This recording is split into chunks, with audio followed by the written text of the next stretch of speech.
Hola, con estos audios vamos a repasar los contenidos de la práctica 2 de cinemática. Estas clases las empezamos a subir hace 10 días, así que ahora les quería contar tipo resumen. Marcar los puntos que nos sirven para fijar ideas y para hacer la práctica. En primer lugar, vamos a hablar de movimiento de un objeto.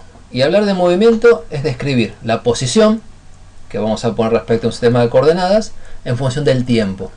Ya hemos hablado de posición y de coordenadas, tenemos que hablar un poquito de tiempo. En realidad podemos hablar horas del tiempo, valga la redundancia. Pero en el marco de física 1 lo que vamos a usar es el concepto que tenía Newton de tiempo. Es un concepto intuitivo. El tiempo fluye, avanza y estamos acostumbrados a verlo. Se puede medir, entonces es una magnitud. Y no depende de coordenadas, así que es una magnitud escalar. ¿Qué quiere decir que se puede medir? Que vamos a comparar un tiempo transcurrido con un patrón de tiempo, como puede ser la oscilación de un péndulo, y decir, tanto tiempo es tantas oscilaciones del péndulo. Entonces, aceptamos que existen aparatos que se llaman cronómetros, que sirven para medir el tiempo. Y el valor que indique ese cronómetro es el valor de tiempo que usamos en las cuentas. No vamos a discutir más que eso y aceptar, aunque hoy en día el concepto es distinto, vamos a aceptar la noción de tiempo de una variable real que transcurre eternamente, no tiene ni principio ni fin, que a partir de cierto momento que fijamos como 0 en un cronómetro, la podemos medir. Por supuesto es una magnitud con sus propias unidades, como son segundos, minutos, horas, etc. Bien. Y hablar de movimiento es hablar de movimiento de un objeto, es decir, que al objeto se le puede asignar una posición y que esa posición varía cuando transcurre el tiempo. Repasemos esto en dos partes. ¿Qué es un objeto y qué es darle posición? Bueno, para los objetos físicos, un cuerpo decimos en general, vamos a usar un modelo bien sencillo que es el modelo de partícula o de partícula puntual. La idea es asignar a un objeto material, como una pelota, o un tren, un auto, o una mosca, o una molécula, la idea de que ocupa un punto en el espacio. Con eso ignoramos la forma y el tamaño del objeto, solamente nos preocupamos de el lugar que ocupa como punto. Esa aproximación es lo que se llama modelo de partícula. Es razonable cuando la escala de observación es bastante mayor que el tamaño del objeto. Escala de observación significa, por ejemplo, qué desplazamiento vamos a mirar. Si tenemos un desplazamiento de 20 metros, un cajón que mide 1 metro, lo puedo tratar como un punto. La aproximación, razonable o no, es la que vamos a usar. Y tiene que quedar claro que deja de lado muchos detalles del cuerpo, en particular la orientación, si gira sobre sí mismo. Eso por ahora lo ignoramos completamente. Bien, entonces, la posición del objeto es ubicar un punto en el espacio. Y ubicar un punto en el espacio es darle coordenadas respecto al sistema de referencia. La pregunta ahora es, ¿qué sistema de referencia? Bueno, asumimos de alguna manera que necesitamos un sistema que esté quieto.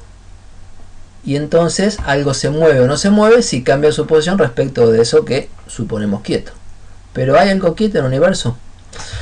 En la época de Newton, para convencer a sus colegas, él hablaba como de las estrellas fijas, que uno mira en el cielo y ve a lo largo de un tiempo razonable, como que no se mueven, y dice, bueno, eso es algo fijo. Y todas las demás cosas del universo se mueven respecto de eso. No hay nada absolutamente fijo, no hay estrellas fijas. ¿Y entonces qué hacemos? Bueno, entendemos que la descripción de un movimiento siempre es relativa al observador. Tiene que haber un observador, que es el que describe el movimiento, y el observador se considera quieto respecto a un sistema de referencia, un sistema de coordenadas, que él mismo considere quieto. Y eso es bien arbitrario. Pero cuando vamos a hablar de un movimiento tenemos que trabajar sobre ese supuesto y ponernos de acuerdo. Las opciones más razonables suelen ser fijar el sistema de coordenadas a un cuerpo material, digamos grande, o que parezca quieto. Ese es el sistema material de referencia. no es el sistema matemático de coordenadas, es un sistema material de referencia, en el cual el observador se para y se considera que está quieto. Por ejemplo, se puede decir en muchos problemas que el piso, estar parado en el piso es estar quieto. O para hacer un trabajo a escala planetaria, estar parado en el Sol es como estar quieto y vemos cómo los planetas se mueven alrededor. Se pueden hacer cosas locas como filmar con una GoPro y entonces en la pantalla yo voy a ver como que las cosas se mueven para todos lados, y eso, bueno, son cosas que se mueven respecto del observador, o estamos viendo que el observador se mueve respecto del objeto. Siempre es así, eso es relativo. Entonces, para las próximas clases de cinemática acordamos que elegimos un observador que se considera quieto en un sistema de referencia material, como el piso, por ejemplo. Que en ese sistema de referencia material uno hizo un sistema matemático de ejes. El observador fijó el origen, fijó la dirección de sus ejes, para qué lados son positivos, para qué lados son negativos, cuál se llama X, cuál se llama Y. También acordamos que el objeto que vamos a describir, el objeto en movimiento que vamos a describir, es una partícula puntual. Y entonces, para dar la posición del objeto, basta con ubicar un punto en el sistema de coordenadas que usa el observador. ¿Sí? Con eso nos ponemos de acuerdo en qué vamos a hablar cuando hablamos de movimiento, y en todos los problemas y en todos los ejemplos vamos a entender algo así que hay que hacer explícito o particular en cada caso. En segundo lugar, pusimos un punto B.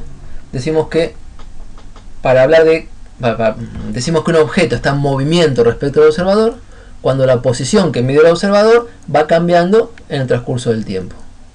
Operativamente, ¿cómo se hace? Tenemos el observador, un sistema físico que pongo acá como sombreadito, por ejemplo el piso, un sistema matemático de coordenadas cartesianas y un reloj, un cronómetro.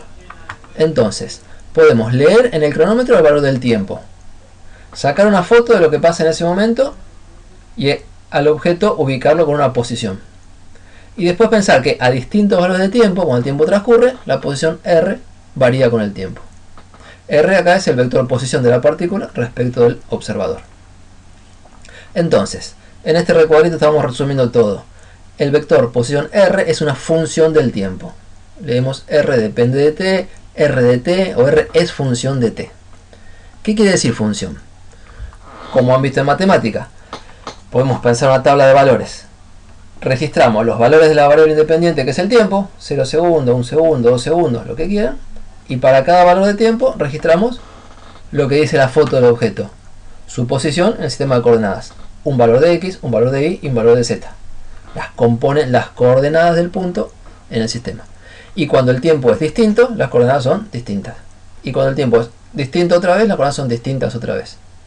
Entonces, matemáticamente, para cada valor de tiempo, tomado en un intervalo de estudio, desde un tiempo 0 inicial hasta un tiempo f final, para cada valor de tiempo existe un y solo un valor de X. Existe un y solo un valor de Y. Existe un y solo un valor de Z. La posición del objeto está determinada en cada instante. Y eso nos deja con tres funciones reales. X depende de t, Y depende de t y Z depende de t. Son las funciones reales, de valores reales X, Y o Z, de variable real t, que van a estudiar o que ya están estudiando en análisis 1. ¿Ok? Y se las estudia en cierto dominio, cierto intervalo del transcurso del tiempo. Con estas tres funciones de valor real, armamos un vector posición que depende del tiempo. Es decir, la coordenada X depende del tiempo por el versor Y, la coordenada Y que depende del tiempo por el versor J, la coordenada Z que depende del tiempo por el versor K. Esto recuadrado es una función vectorial de variable real t y valores vectoriales en R3 o en R2. ¿Sí? Eso es lo que tenemos que manejar para hablar de tiempo apropiadamente, para hablar de movimiento en objeto apropiadamente. Es el lenguaje con el que vamos a trabajar.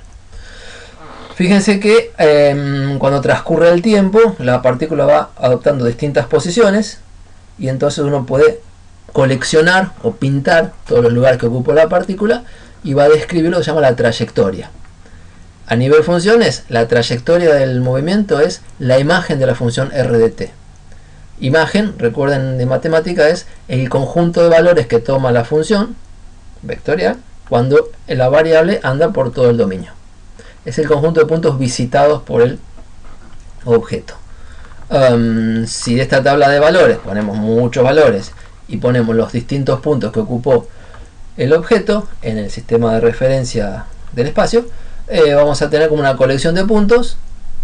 Si ponemos muchos tiempos intermedios, vamos a tener los puntitos muy juntos y tenemos trazando una curva continua, una curva orientada, porque sabemos en qué sabemos cómo va evolucionando el tiempo, cuál lugar se visitó primero, cuál se visitó después, cuál se visitó después. ¿Sí? Bien, para terminar este audio, describir el movimiento es describir la película de lo que pasó. ¿Qué diferencia entre películas y fotos? La película cuenta una historia y la foto cuenta lo que pasó en un solo momento. La descripción del movimiento tiene que ser como una película. Tenemos que poder hablar de las cosas que pasan en distintos momentos.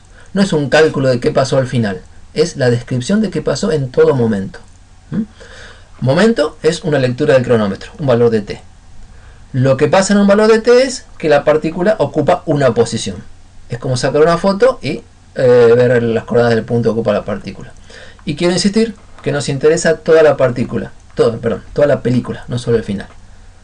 Se disfruta de una película si se ve completa, no si me cuentan el final. ¿Ok? Entonces tenemos que manejar funciones con la variable t como variable para poder decir qué pasa en cada momento. Bien.